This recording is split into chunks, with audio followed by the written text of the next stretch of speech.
I believe I don't deserve your attention. With such a credo, I shouldn't be standing here. But here I am, with my belief, my fear, and with you. I took the courage to come and to tell you, don't take for granted any belief or dogma. They are only the consequences of other people thinking, and they take you away from what you really want to become.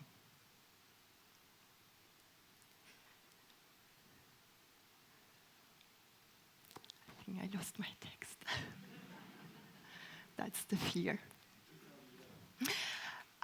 Today, actually, I would like to share my story with you. In 2011, I left. I felt I had to change something in my life to feel complete. I was reading the book, The Celestine Prophecy by James Redfield, and I was blown away by the last insight, revealing that we are on this planet to consciously evolve. And if we do learn to evolve and follow our path, our culture will change in a predictable way. Many of us will discover that we are not doing the job we are meant for, and that we have to change up to continue to evolve. Believe me or not, but I was reading this when on the following day I was going to resign.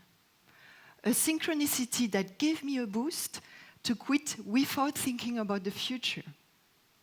But then I started to think, and I panicked. I had no other job, no business plan. I had no employment benefits and no savings. People were hoping that at least I had a husband, but not even that. I was home alone. Through that experience, I understood that courage is not the absence of fear, but the will to go on, no matter what stands on your way. My change was possible because I didn't focus on what can go wrong. I focused on what I really want, and it worked. People usually believe that if they start doing what they like to do, they will not earn enough money to go on living. In fact, most of us work for money, and we forget about our passion. But do you realize that our economic system is virtual and it doesn't work? What it does, it concentrates wealth and it distributes poverty. And it will come to crash sooner than we can imagine. It will collapse. It did happen in the past, but we haven't learned from it.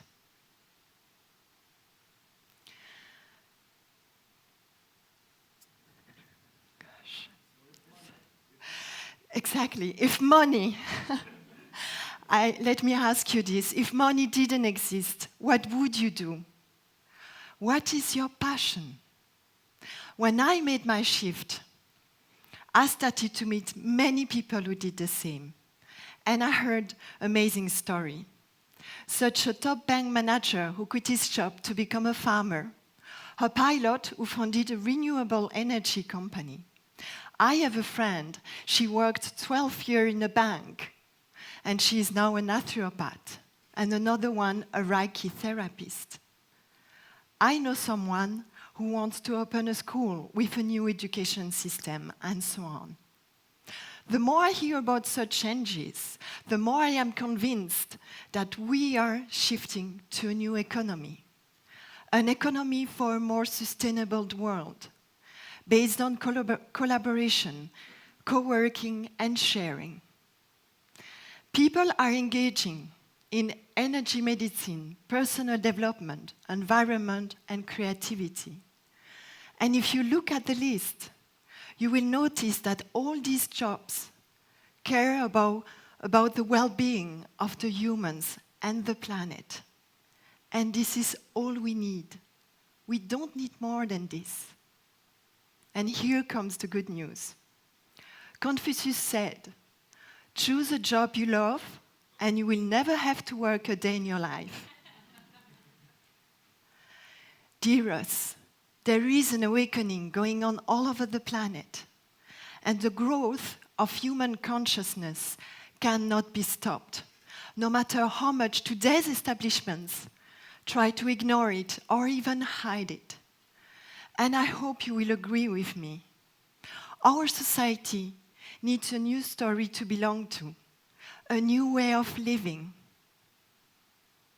So please, don't die with your music still inside you.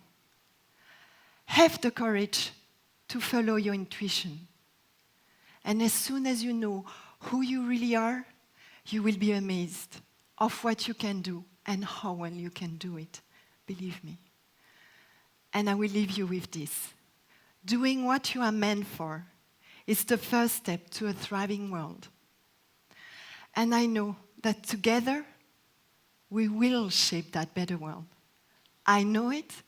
I know it so deep inside. And do you know why? Because I think I just got your attention. Thank you.